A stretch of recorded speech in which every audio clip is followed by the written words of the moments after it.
Hello everybody, welcome to Snyder's Inc. And today we have got another Savox reaction here, and this is eight of the most catastrophic industrial incidents. We will get right into it, ladies and gentlemen. Hit the like button and subscribe button, comment, think down below. Let's go. YouTube became my job. I worked in a warehouse for 6 years. Overall, it was a pretty safe environment. The only real danger was the forklifts riding around the place moving stock. But of course, as long as you remained aware of them and didn't walk right in front of them, you were fine. There was also that one time I accidentally cut my middle finger open with a Stanley knife. But that was my own fault for cutting towards me instead of away, and the cut healed pretty quick. The nurse at the emergency room just put some butterfly stitches and bandages on the wound, and it was more or less fully closed up after 3 days. But of course, jobs in the industrial sector can be very dangerous. However, they're not usually so dangerous that people who work at those places worry that they might not even leave alive. This does sometimes happen though, unfortunately, and sometimes industrial incidents can be truly disastrous. Usually they go two different ways. Either something they just couldn't have planned for happens and death comes because of it, or someone in the industrial industry, mainly someone in charge, decides that saving money is more important than people's safety, so they have them do something, or if something there that's really, or something clearly dangerous is there, and they die. Usually, so it's either caused by just pure shock and something they couldn't plan for, or someone in charge doing something fucking stupid. With some leaving hundreds or even thousands dead, and in this video I'll be looking at 8 of them. Here are 8 of the most catastrophic industrial incidents.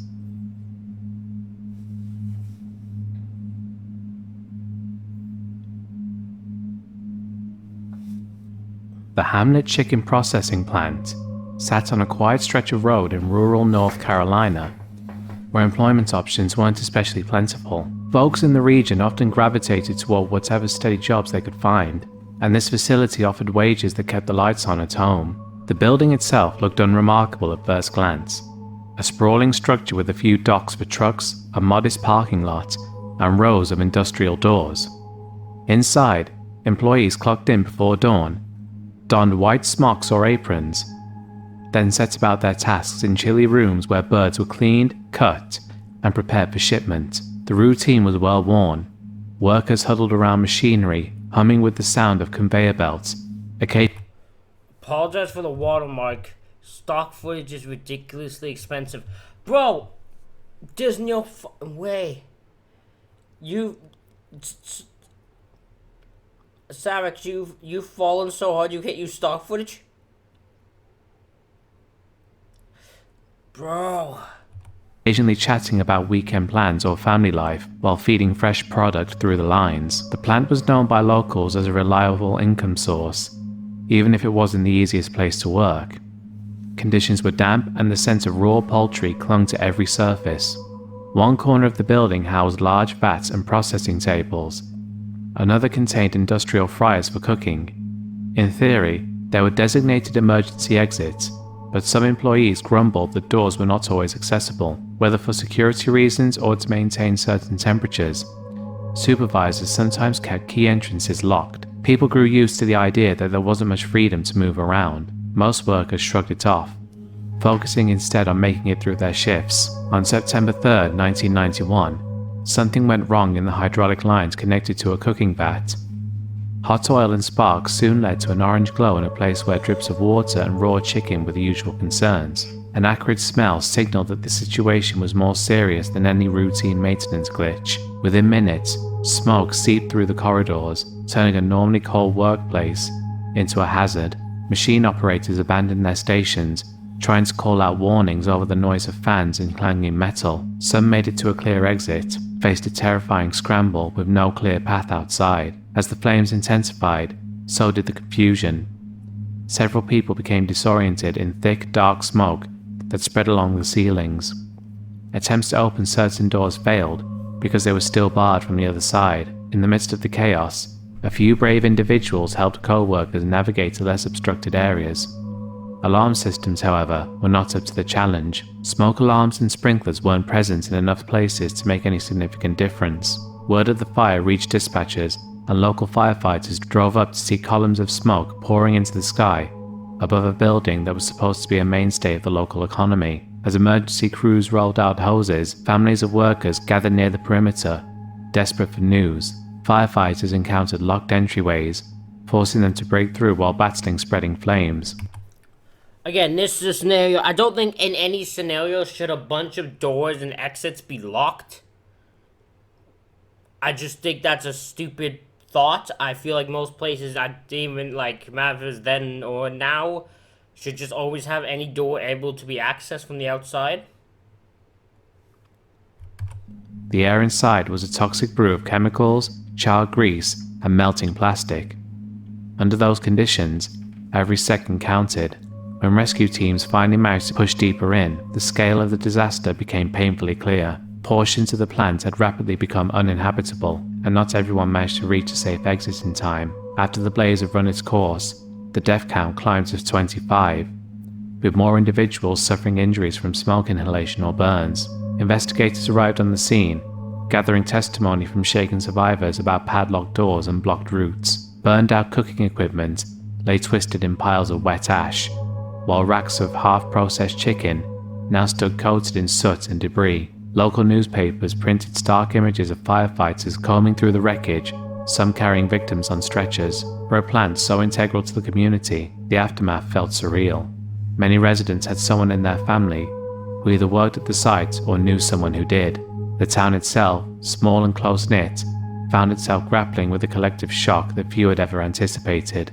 Government officials eventually turned their attention to how the facility had been operating. It became clear that workplace conditions weren't as secure as they should have been, especially when it came to ensuring clear evacuation procedures. Photographs from inside revealed a cluttered environment where routine production overshadowed careful planning. The plant had functioned for years without attracting much attention from authorities. That changed overnight, as the public demanded to know why locked doors contributed to such a high loss of life.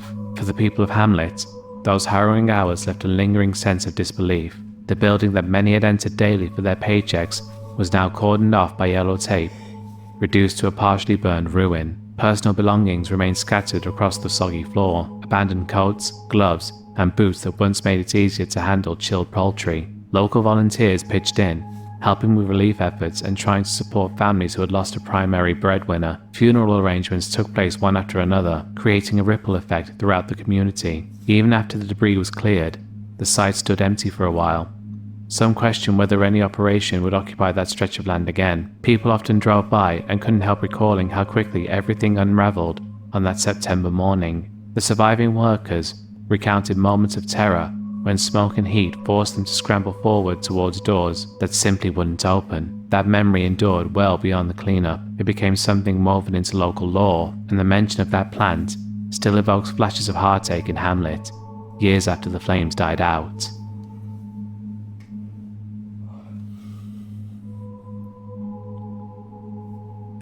Yeah, that's insane. For fire doors to not open or like emergency doors to not open means they fail at their job. So I have no idea who the hell designed this thing because it seems like it was doomed to fail. The Toccoa thermoelectric plant sat in a coastal area not far from Caracas, Venezuela. Its strategic location made sense at the time of construction. The nearby sea allowed for convenient delivery of fuel, and the steady hum of generators provided much-needed electricity for surrounding communities. Trucks carrying heavy equipment and maintenance supplies rumbled along the winding roads leading to the station, passing modest homes and small shops on the outskirts. The plant itself sprawled across a hillside, with towering fuel tanks built into a landscape that sloped gently toward the ocean. On a clear day, workers could glance over the water, taking a moment's respite from the mechanical drone and machinery. As the region modernized and demand for power increased, Toccoa served as a linchpin in the area's energy grind. It wasn't unusual for engineers to point to it as a key example of industrial progress. Thanks to its thermoelectric design, the site could burn large quantities of fuel, often heavy oil, to generate steam, which turned massive turbines. People who worked there spoke of the station's imposing scale. Large steam boilers belched white plumes, while operators monitored an array of dials in the control rooms lined with thick glass windows. The heat from these systems was intense, especially on hot days when breezes from the coast did little to cool the facility's interior. Deliveries of fuel arrived by ship to shore, then traveled via pipelines up to the storage tanks perched near the plant. These tanks, cylindrical and sturdy from a distance, loomed over the property. As part of daily procedures, workers checked valves, measured pressures, and managed inventory to keep the operation running smoothly. There was a rhythm to it all. A single misstep could lead to costly delays, so staff members were expected to keep a watchful eye on every gauge and coupling. In December 1982, that familiar routine met a sudden break. Early one morning, smoke appeared around one of the large fuel storage tanks. The presence of vaporized oil, combined with a malfunction in the pumping system, created a hazard. Heat built up, fueling a reaction inside the tank that rapidly escalated. Workers scrambled to contain the situation, but the fire grew too quickly, turning columns of black smoke into a towering inferno.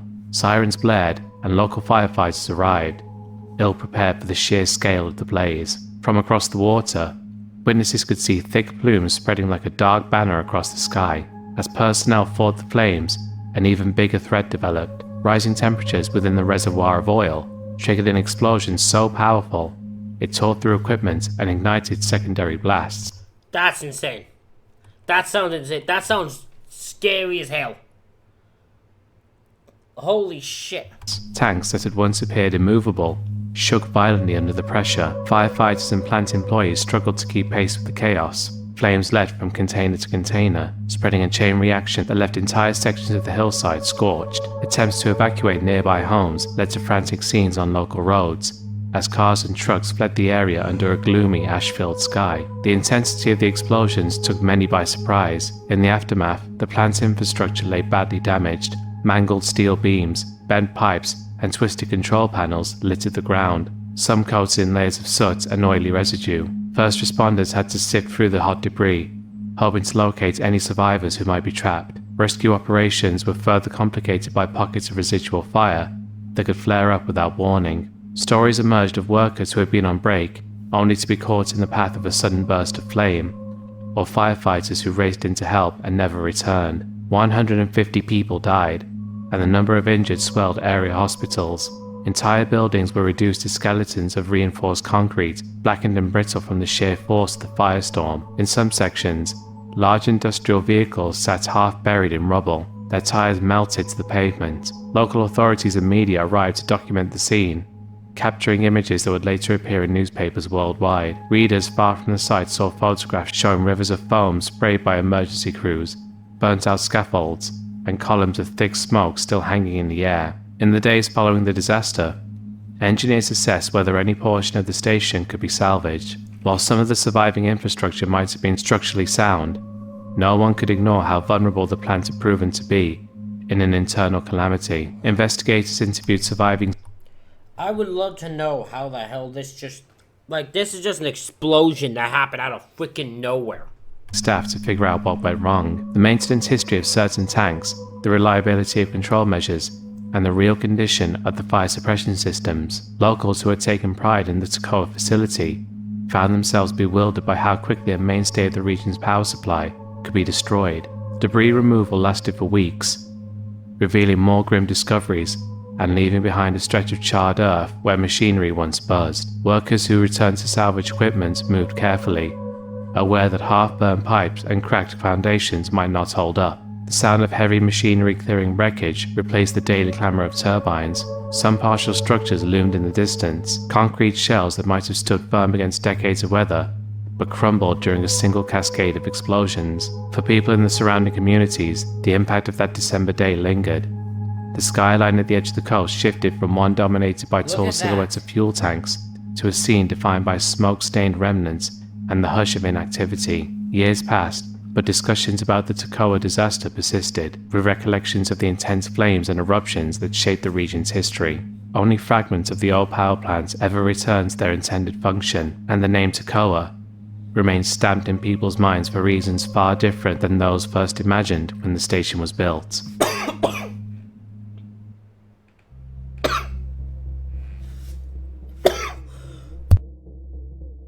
The Cada Toy Factory started out as a promising enterprise on the outskirts of Bangkok, Thailand, one that drew workers from nearby towns and villages with the prospect of steady income. Rows of buildings formed a sprawling complex devoted to manufacturing stuffed animals, dolls, and other playthings intended for international export. My apologies. That's a bad cough come out of nowhere.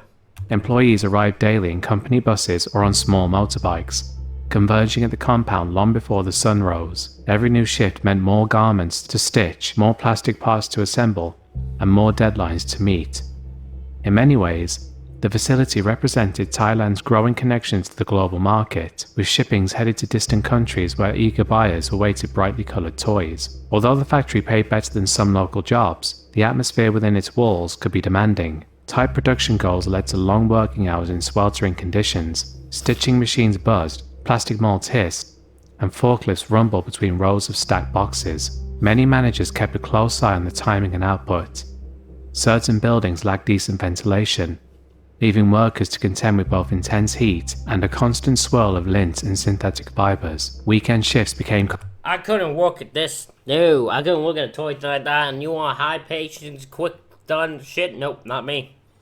I'm not the guy you want for that job. Commonplace if large orders were due, and overtime was not always voluntary. Yet for those who found it hard to secure work elsewhere, the factory's gates offered a paycheck, however modest. Over time, Cater's footprint expanded. More structures were added to accommodate the growing volume of merchandise, which was often stored in cramped rooms with towering piles of unfinished materials. Fire exits existed on paper, but were not always unlocked or unobstructed. While some employees noticed these potential dangers, few felt confident enough to speak up. In a place where order fulfillment took priority, concerns about emergency protocols frequently went unheard. Money flowed in from ongoing contracts, and items rolled off the assembly lines in astonishing numbers.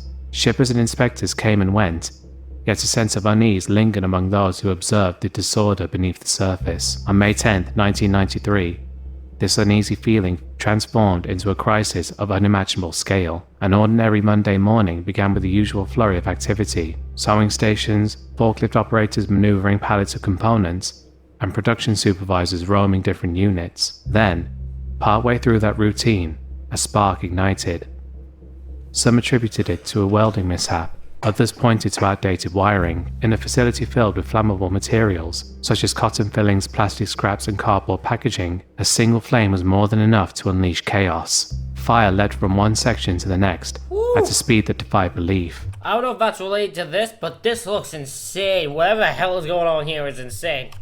Workers heard the crackling and initially hesitated, unsure if it was a minor accident or something more serious. Thick smoke soon cast that doubt aside. Hallways darkened, and the stench of burning chemicals made it almost impossible to breathe. Shouts from one corner mixed with the clang of tools dropped in a hurry. People rushed toward doors marked with emergency signs, only to discover some were locked, blocked by inventory, or too narrow for mass evacuation. A few employees broke windows, climbing onto ledges or jumping in desperation. As flames engulfed large sections of the complex, firefighters arrived to confront a growing inferno. Water lines sputtered, sometimes providing less pressure than needed. Collapsing ceilings created hazards for the rescue teams trying to move deeper inside. Those who managed to exit described the interior as an enveloping cloud of dense smoke, too thick to see through for more than a few feet. Onlookers outside witnessed columns of black fumes billowing skyward, a sign that drew anxious crowds and worried relatives. By the time the blaze was brought under control, much of the facility lay in ruins. Rescue workers discovered rows of overturned machinery,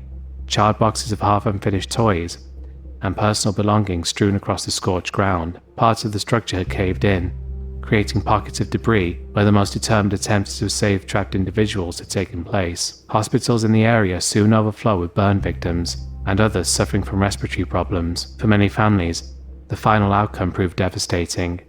At the end of it all, 188 people were dead, with the vast majority of them having been young women and teenage girls. In the aftermath, investigators sifted through rubble in hopes of finding clues about how the disaster unfolded. Officials pored over building plans and safety records, only to note substantial gaps and shortcuts. Photographs from inside the wreckage revealed a tangle of melted plastic, discarded cloth, and twisted metal frames. Workers who had survived voiced frustration at seeing their previous warnings overlooked. Word of the tragedy spread quickly, revealing that a major supplier of children's toys had been operating under glaringly unsafe conditions. Local authorities grappled with public outrage. News outlets questioned why a place churning out goods for export appeared so ill-prepared for a fire. Families mourned the loss of loved ones, while joining lines outside government offices hoping to find records or compensation forms. Former employees recounted the frantic attempts to locate functional exits and how powerless they felt once smoke invaded every corridor. In the years that followed, some sections of the property were cleared, while others remained standing as charred shells. People who had once passed through the gates daily steered clear.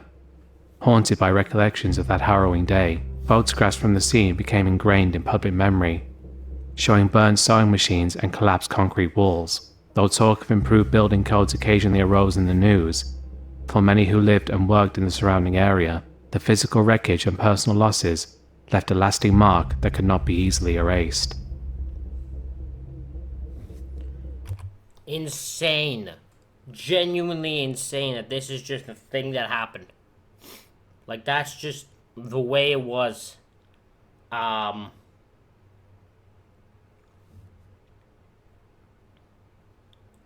Do you think that there was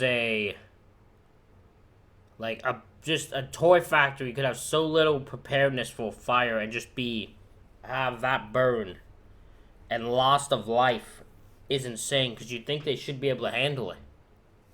But they couldn't.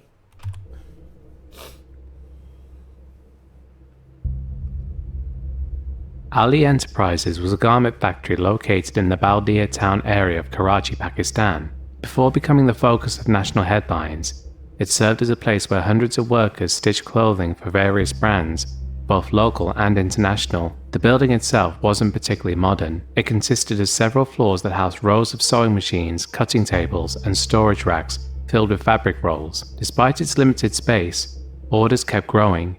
Management often expanded production capacity by adding extra workstations or shuffling existing equipment around, leading to cramped conditions. In this district, steady employment was in short supply, so many people depended on factories like Ali Enterprises to provide a reliable wage. Workers typically arrived for long shifts, with more commuting from distant neighborhoods in the early hours of the morning. Once the day began, the interior buzzed with constant noise, the whir of sewing machines, the hiss of steam irons, and the movement of staff hauling textiles between departments. Although employees sometimes voiced concerns about limited exits, blocked pathways, or outdated wiring, such issues rarely led to significant changes. Like many local factories, Ali Enterprises focused on meeting production deadlines in a That's usually the main problem, is that's all the focus is in factories. The main focus of factories is meeting deadlines. That's it. So if you don't do that, you getting shit for it. And they lose money, apparently. So that's the problem. And that's the goal. And it usually comes at the expense of almost everything else. Competitive environment. On September 11, 2012, a fire broke out inside the factory. The blaze spread with alarming speed, feeding on rows of flammable materials and making it nearly impossible for many workers to reach safety in time. Narrow exits were obstructed by piles of stock, and some doors were apparently locked. Flames and quick smoke quickly consumed the facility's upper floors. According to official estimates, around 260 individuals lost their lives that day. They died from burns, suffocation, or injuries sustained while trying to escape. The sheer number of casualties shocked the nation. In the immediate aftermath, the tragedy was widely attributed to a lack of proper safety measures, locked doors, poor ventilation, and insufficient fire escapes, and the fact that hundreds of workers were packed into a building never intended for such volume. Investigations started, but the focus initially remained on whether the factory had followed building codes and whether government inspectors had overlooked glaring hazards. Several years later, a twist in the case emerged. Oh? In 2015, reports surfaced suggesting that the fire had not been an accident, but was allegedly set deliberately after the factory's owners refused to meet extortion demands. These allegations pointed to elements within the Mutahida Qawmi movement, a political organization with significant influence in Karachi at the time. Hold on, so they think this movement, set the thing on fire, the factory on fire with people in it, to get better building codes and building stuff done? Interesting. The joint investigation team's findings implicated certain MQM affiliates in orchestrating the fire to punish the owner for non-payment of, quote, protection money. This development shifted public discourse away from So, MQM people, wanted payment for protection money. And due to that, they didn't get it, and they set the thing on fire and killed a bunch of people. Pure negligence toward the possibility of arson tied to local politics. Authorities acted on new information by detaining suspects linked to these claims. Over time, specific individuals were identified and charged with setting the blaze. They faced legal proceedings in an anti-terrorism court, which examined evidence of extortion threats and the method by which the fire was started. Eventually, two men associated with the party's militant wing, Abdul Rahman and Mohammed Zubayr, were found guilty of deliberately igniting the factory. In 2020, they were handed death sentences, although legal appeals and debates continued to surface around the details of the case. The broader MQM leadership repeatedly denied official involvement, adding another layer of complexity to an already convoluted situation. For the families of the victims, the discovery of possible foul play turned an already devastating event into something even more unsettling. Many had believed their loved ones were victims of a tragic accident. Learning that the fire could have been intentional, spurred by monetary disputes, left them grappling with the notion that the deaths weren't merely the result of poor safety standards, but also of ruthless criminal actions. In the years since, references to the Baldia factory fire invariably invoke thoughts of how local politics, workplace safety in one of the worst industrial disasters in Pakistan's history. The aging building where Ali Enterprises once operated was eventually cleared of debris. Nothing there now hints at the bustle that once filled its floors, or at the events that brought it down. People in Baldia town still talk about it when passing the site, recalling how a single evening shattered so many lives. Though the court's verdict provided some resolution, the tragedy itself remains a stark reminder of the intersection between economic vulnerability and the darker side of Karachi's political environment.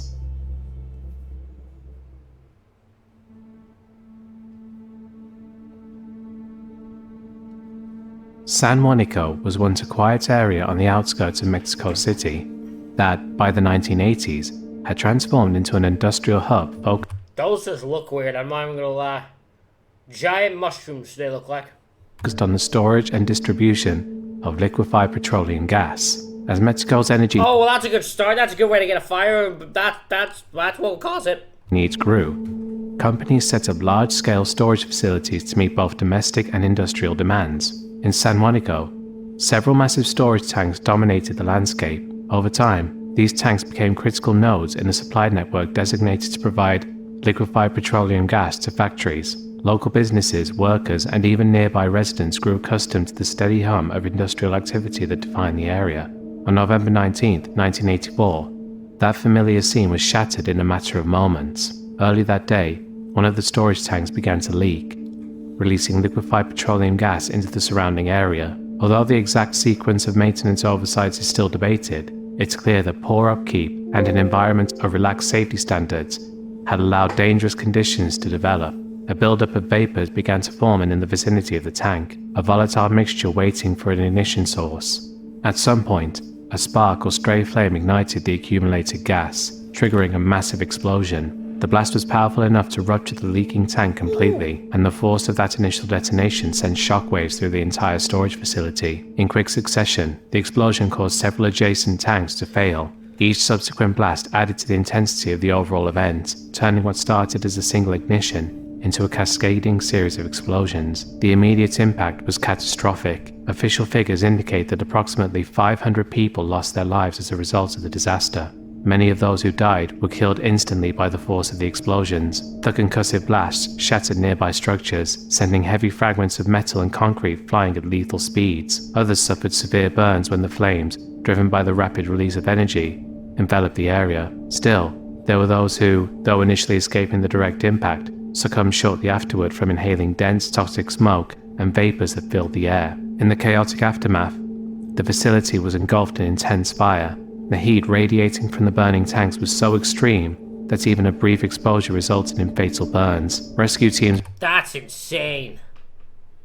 So you could barely just have a little bit of exposure to it, and it will cause like full-on major degree burns to your body.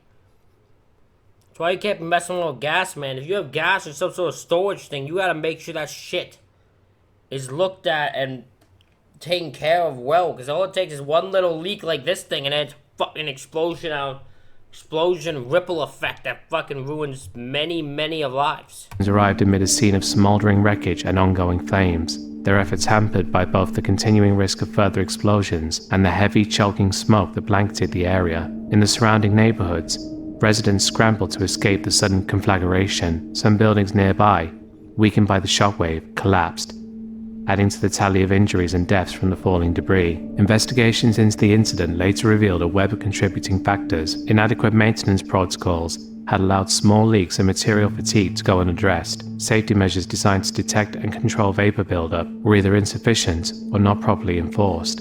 The sheer scale of liquid petroleum gas stored in close proximity, combined with an environment where routine checks were lax, created conditions ripe for disaster. When the leak began, the volatile gas had ample opportunity to mix with air and form a highly combustible cloud. The subsequent ignition did not merely affect one tank, but rapidly spread to several, each explosion compounding the overall devastation. The San Juanico disaster stands as one of the worst industrial accidents in Mexico's history. The causes of death were varied. Many workers and nearby residents were killed outright by the initial blast, suffering from blunt force injuries as debris struck them or structures collapsed. Others were fatally burned during the sudden surge of flames.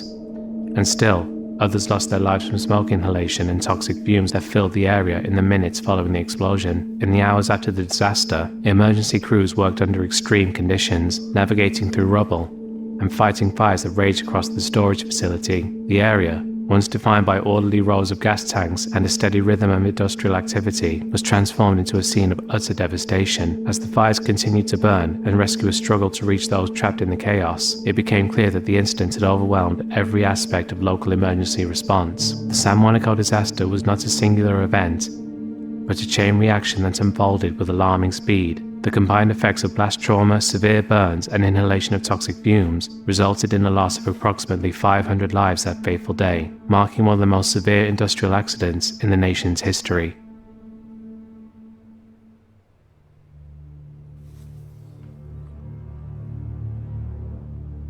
Rana Plaza, located in the Savar district on the outskirts of Dhaka, Bangladesh, started as a fairly simple commercial property. Its initial blueprint included ground floor retail units, a few offices, and limited extra space. Over the years, as Bangladesh's ready-made garment industry expanded, additional floors were added without going through proper approval procedures. The goal was straightforward: accommodate multiple garment factories that sought to meet rising global demand. Each new level. And usually this is the cause, that's the thing that will cause it to go wrong, is you add extra floors without approval, so you don't even know if you could handle it, and you won't plan for emergencies with these floors. Will increase the building's capacity, but it also exceeded what the foundation and core structures were designed to handle. Inside, workers performed a variety of tasks tied to garment production. Large cutting tables filled entire rooms, while sewing machines lined cramped rows in areas where ventilation was poor. Bundles of fabric were stacked near hallways, sometimes blocking them, but that was considered normal in a place running close to capacity. Employees spoke of seeing cracks in the walls or feeling the floors vibrate under heavy loads. Managers generally assured everyone that these were minor issues, or they pointed to quick superficial fixes that never addressed deeper structural concerns. On April 24, 2013, the floors reached a critical point. Early that morning, loud noises and visible fissures alarmed some of the workforce. Building administrators and factory owners still insisted that operations continue. Workers who hesitated were told it would be safe. Many had little choice but to follow instructions, since missing a day's wages could threaten their family's livelihood. Not long after the shifts began, the top sections of the building suddenly collapsed. Entire floors gave way in rapid succession, crushing everything below. Concrete slabs, steel rods, and large sections of masonry fell on the people working inside. The collapse sent up clouds of dust that blanketed the surrounding streets. The roar of splintering materials drew immediate attention from onlookers and emergency responders. Before the end of the day, it became clear that the devastation was immense, affecting thousands of families who had relatives in Rana Plaza. Emergency crews and volunteers quickly assembled, climbing over unsteady rubble to reach trapped workers. Some individuals had survived in pockets of collapsed concrete, but they were injured, disoriented, and battling dehydration. Rescue teams set up makeshift command posts to coordinate heavy machinery, cranes, and cutting tools. Large chunks of the building threatened to shift further, slowing the pace of the operation. In the midst of these difficult conditions, a number of survivors were pulled out alive. though some sustained severe injuries that left them permanently disabled. Later, investigators confirmed that 1,134 people died in the collapse. Oh my god! 1,134 people died from a collapsed building just because of pure negligence and selfishness by people running the damn thing.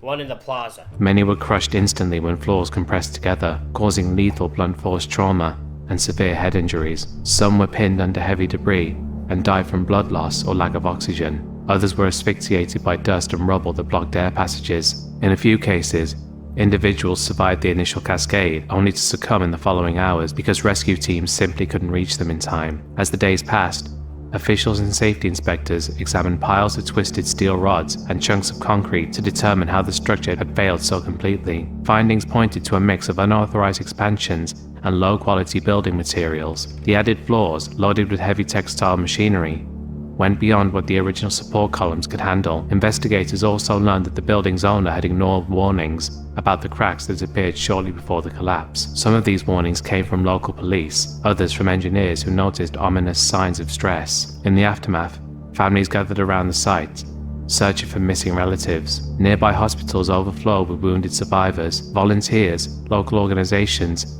and international news teams converged on Sabah, documenting stories of harrowing escapes and desperate attempts to signal rescuers from under the debris. Photographs showed layers of concrete and steel pressed together like a stack of collapsed floors, revealing how little space workers had to survive. As cleanup commenced, authorities removed heaps of broken pillars, rebar, and machinery that once formed the backbone of the garment units inside Rana Plaza. Critics pointed to a pattern of unregulated growth in Bangladesh's construction industry, where rapid expansion often overshadowed compliance with safety codes. Workers' accounts described a daily routine of ignoring structural warnings in favor of meeting production deadlines. From the moment the building caved in, news of its fate went worldwide. People learned that the garment factories inside had supplied multiple global markets, linking ordinary shoppers to the cramped upper floors that fell so swiftly. Even as some rescued employees left hospitals with bandaged limbs and stories of near-death experiences, inquiries continued to pick through contract records, construction blueprints, and permit approvals that had never been enforced or verified. The final death toll of 1,134 illustrated the magnitude of what had happened on that April morning. A routine workday turned catastrophic, with almost no warning for those inside. Whether they died instantly under the crushing weight of collapsed concrete, or later from suffocation or injuries, each case highlighted the lethal consequences of piling too much stress on a structure never meant to bear it. Long after the rubble was cleared, discussions about building codes, industry accountability, and the responsibilities of local authorities continued in the region. Survivors spoke of ongoing physical and emotional scars, while families mourned those they would never see again. Evidence uncovered by various investigators formed a record of overlooked safety lapses and warnings that, if acted upon, might have led to a different outcome. In that sense, the collapse of Rana Plaza was more than a single event. It was the final consequence of decisions and conditions that came together on one day in April, where 1,134 lives were lost to a failing structure and a system that did little to prevent it.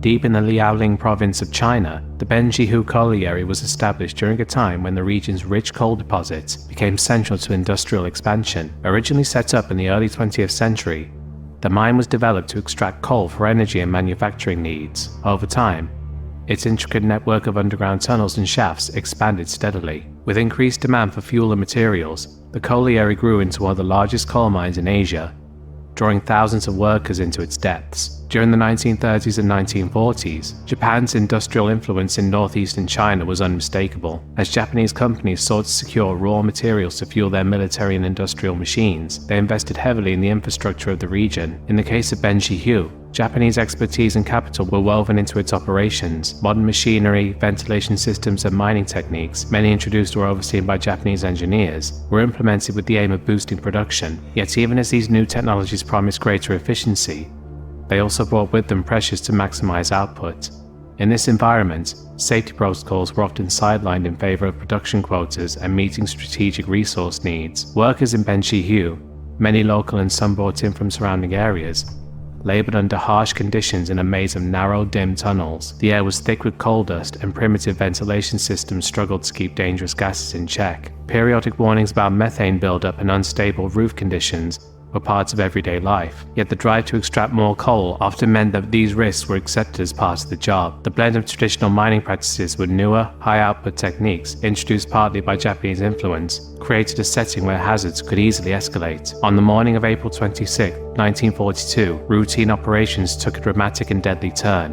In one of the deeper sections of the mine, a critical concentration of methane gas had accumulated over time. Details about exactly how the ignition occurred remain scarce, but a spark, perhaps from friction, faulty wiring, or an overhead piece of equipment, set off a violent explosion. The initial blast was forceful enough to jolt the mine, shattering supports and sending shockwaves through the network of tunnels. As the explosion unfolded, layers of coal dust that had settled over the years were lifted into the air and ignited, triggering a series of secondary explosions. The resulting chain reaction was catastrophic. In many areas, the shock of the blast was so immense that it crushed workers instantly against tunnel walls, or pinned them beneath collapsing rocks and debris. In other sections, the explosion destabilized the already fragile structure of the mine, leading to further collapses that sealed off escape routes. By the time the chaos subsided, official records documented that 1,549 miners lost their lives. The causes of death varied widely. Mining is a dangerous job. It's no joke. Like, many people killed while mining. Like, it wasn't a safe job at all. It was something that could mess you up and ruin your life and cause you to lose your life. Across the disaster, a significant number of workers died immediately from the force of the explosions. They were crushed by falling beams, dislodged rocks, and heaps of debris that obliterated the narrow corridors. In other cases, the blast released torrents of methane and coal dust that filled the tunnels. For many, the suffocating atmosphere combined with toxic fumes led to asphyxiation long before any rescue could be attempted. Others sustained severe burns from the intense heat generated by the ignited dust and methane, injuries that quickly proved fatal. In some pockets of the mine, workers were trapped in confined spaces where the oxygen was rapidly depleted, leading to slow, agonizing deaths. Rescue efforts began almost immediately, but the mine structure and ongoing danger from unstable shafts complicated every step. Teams of rescuers working with minimal equipment attempted to navigate the dark, dust-choked tunnels to locate any survivors. In many instances, however, the secondary collapse had sealed off entire sections of the mine, leaving workers entombed in a network of rubble and scorched timber. Rescue crews were forced to work cautiously amid the constant threats of further collapses, which hampered their progress and made every minute critical. Investigations that followed the disaster painted a grim picture of cumulative oversights. The combination of increased production pressures, largely driven by the demands of a wartime economy under Japanese influence, and the failure to upgrade or properly maintain safety systems, created a volatile mix. The ventilation systems, while modernized to a degree by foreign expertise, were insufficient for the scale of operations. Routine inspections had been mediocre at best, and the buildup of hazardous gases was known but inadequately addressed. As these conditions converged on that fateful morning, the resulting explosion and series of subsequent blasts proved to be unstoppable. The Benshihu colliery disaster remains the deadliest coal mining accident in recorded history, with 1,549 lives lost due to a deadly blend of gas explosions, coal dust ignitions, and structural collapses. Each fatality was the result of a complex interplay of factors. The disaster's unfolding was not marked by a single moment of failure, but rather a series of interrelated breakdowns in safety, technology, and management practices that evolved over years of rapid expansion and intense production pressures. In the aftermath, detailed reports scrutinized every aspect of the mine's operation, from the Japanese-influenced technological innovations that were never fully adapted to local conditions, to the cost-cutting measures that undermined basic safety precautions. Each investigation pieced together a timeline that revealed how a combination of human error, technological shortcomings, and systemic neglect led to one of the most tragic mining disasters in history.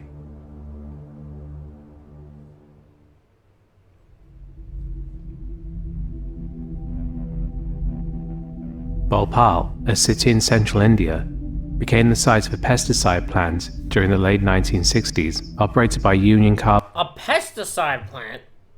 Okay, that's a new one. India Limited, a subsidiary of the US-based Union Carbide Corporation. The facility aimed to produce insecticides for use in agriculture. The land selected for the project lay on the outskirts of the city, near residential neighborhoods that expanded over time. Multiple units within the plant handled chemical processes, but one in particular focused on manufacturing a pesticide called Sevin. Part of the production involved methyl isocyanate, a compound that required careful handling due to its hazardous nature. In its early years, the plant delivered products to meet a growing demand for chemical pesticides. The hope was to boost crop yields in rural parts of India. As business conditions shifted, however, the factory experienced reduced demand. Cost-cutting measures followed. Some storage tanks ended up holding more methyl isocyanate than recommended. Routine maintenance schedules became less strict, and safety systems, such as cooling and gas scrubbing components, did not always receive the attention they needed. Inspections were inconsistent, which allowed issues to accumulate.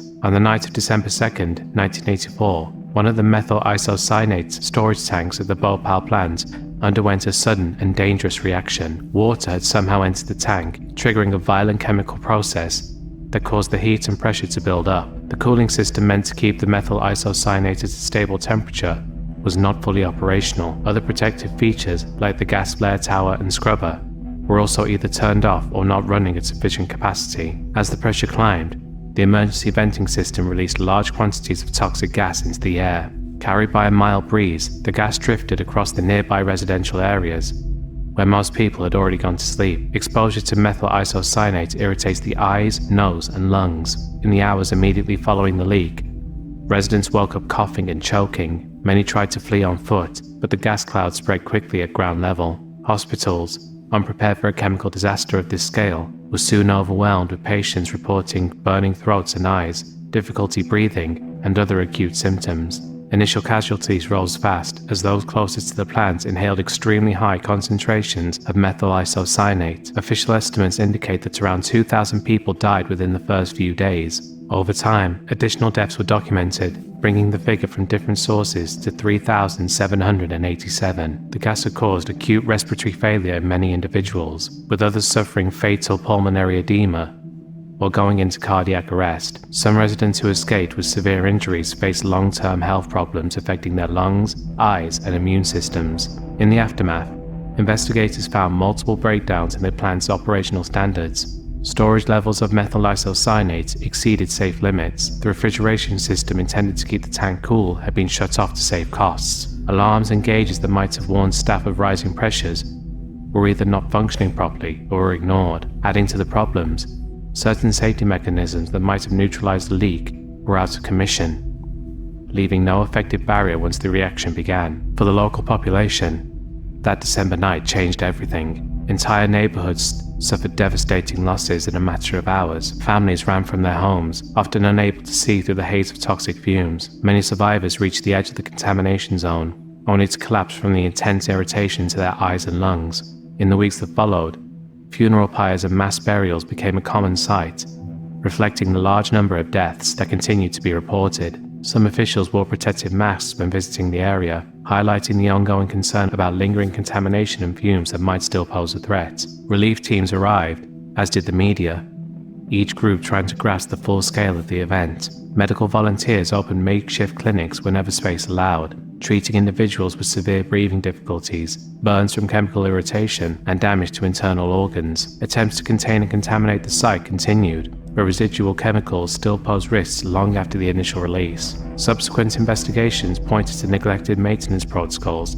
and faulty oversight as leading factors in the disaster. Questions arose about the engineering design of the plant itself, while critical safeguards were left inactive. Various legal and administrative processes followed, as Indian authorities, internal observers, and the company's leadership tried to determine responsibility for the leak. Throughout this period, Bhopal's residents dealt with grief and uncertainty. The company had relied on the promise of industrial progress, yet ended up facing mass casualties and enduring health problems. Many survivors discovered that long-term respiratory disease, eye disorders, and neurological conditions would remain part of their lives.